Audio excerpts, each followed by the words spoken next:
আমরা যখনই গঙ্গা বা পদ্মার দিকে তাকাই আমরা আসলে কি দেখি?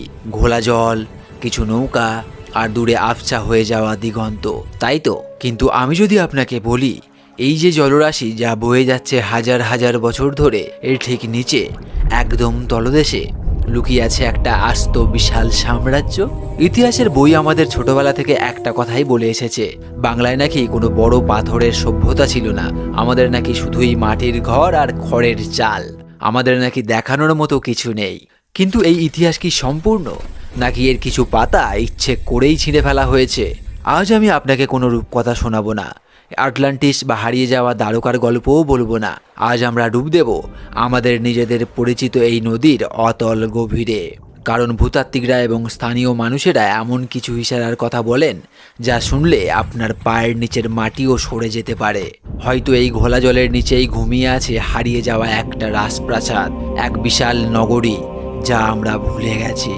নমস্কার, আমি অনুপম, আর আজ আমরা খুঁজব গঙ্গা নদীর নিচে কি লুকিয়ে আছে হারানো বাংলার লুকানো কোনো সভ্যতা। দেখুন, বাংলার বদ্বীপ বা এই ডেল্টা রিজিয়নটা বড়ই অদ্ভুত জায়গা। এখানকার মাটি কথা বলে, আবার এখানকার মাটি সবকিছু গিলেও খায়। আমাদের এই নদীগুলোকে এক সময় বলা হতো কীর্তিনাশা। মানে জানেন? মানে যে নদী মানুষের কীর্তি বা সৃষ্টিকে ধ্বংস করে দেয়। আজ যেখানে গঙ্গা বইছে 200 বছর আগে নদী সেখানে ছিল না, আবার 500 বছর আগে নদী ছিল সম্পূর্ণ অন্য কোথাও। এখন প্রশ্ন হলো, যখন নদী তার গতিপথ বদলায় তখন তার পথে পড়া জনবসতিগুলোর কি হয়? সবাই ভাবে বন্যার জলে নেমে গেলে শহর আবার জেগে ওঠে, কিন্তু বাংলার ক্ষেত্রে এই নিয়মটা একদমই আলাদা। এখানকার পলিমাটি এত দ্রুত জমে যে একটা আস্ত দোতলা বাড়ি মাত্র 50 বছরে মাটির 30 ফুট নিচে চলে যেতে পারে। একটু কল্পনা করুন, পাল আমল বা সেন আমলের কোনো এক সমৃদ্ধ বন্দর যেখানে হাজার হাজার মানুষ কেনাকাটা করত, বাচ্চারা খেলা করত, হঠাৎ একদিন নদীর গতিপথ বদলালো আর মাত্র কয়েক দশকের মধ্যেই পুরো শহরটা চলে গেল আজকের গঙ্গার ঠিক মাঝখানের কোনো এক জায়গায়, জলের নিচে। এটা কি কেবলই একটা কল্পনা, নাকি এর কোনো শক্তিশালী প্রমাণও আছে? চলুন একটু পিছিয়ে যায়।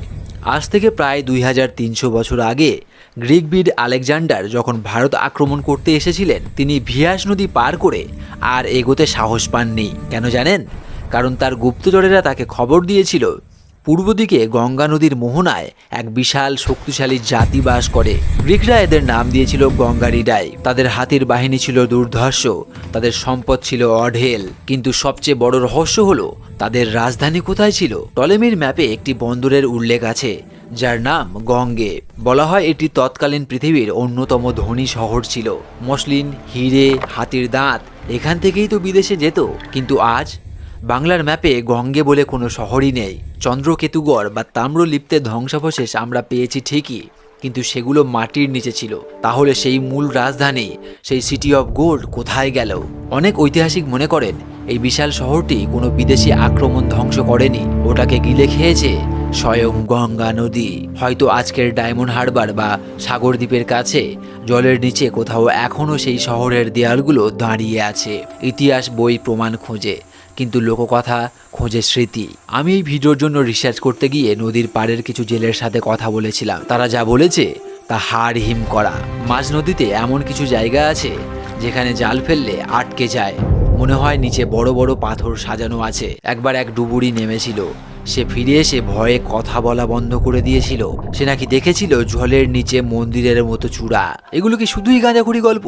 হতে পারে, কিন্তু মুর্শিদাবাদ থেকে শুরু করে সুন্দরবন পর্যন্ত শত শত বছর ধরে একই ধরনের গল্প কেন ছড়িয়ে আছে? বিশেষ করে ভাটার সময় যখন জল কমে যায় তখন কিছু নির্দিষ্ট জায়গায় জলস্রোত অদ্ভুত আচরণ করে কেন? যেন নিচে কোনো বিশাল বাধার সঙ্গে ধাক্কা খাচ্ছে জল। ভূতাত্ত্বিকরা বলেন এগুলো পুরনো নদী খাত বা ডুবে যাওয়া জাহাজের ধ্বংসাবশেষ হতে পারে, কিন্তু স্থানীয়রা বিশ্বাস করে ওটা পাতালে চলে যাওয়া এক বিশাল শহর। এখন আপনি আমাকে প্রশ্ন করতেই পারেন, ভাই এত প্রযুক্তি থাকতে আমরা কেন খুঁজে বের করছি না? সমুদ্রের নিচে টাইটানিক পাওয়া গেলে গঙ্গার নিচে শহর পাওয়া যাবে না কেন? সমস্যাটা হচ্ছে স্বচ্ছতা। সমুদ্রের জল পরিষ্কার, আলো পৌঁছায়, কিন্তু গঙ্গা বা পদ্মা এখানে 1 ফুট নিচেও কিছু দেখা যায় না।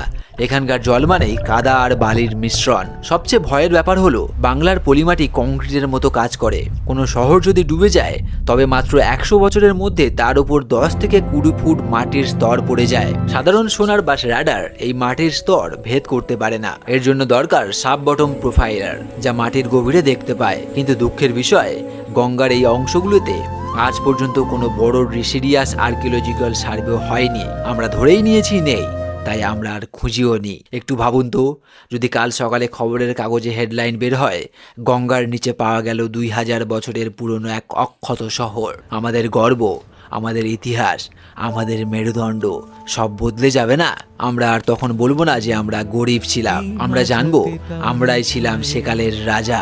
গঙ্গা শুধু নদী নয়, গঙ্গা একটা টাইম ক্যাপসুল।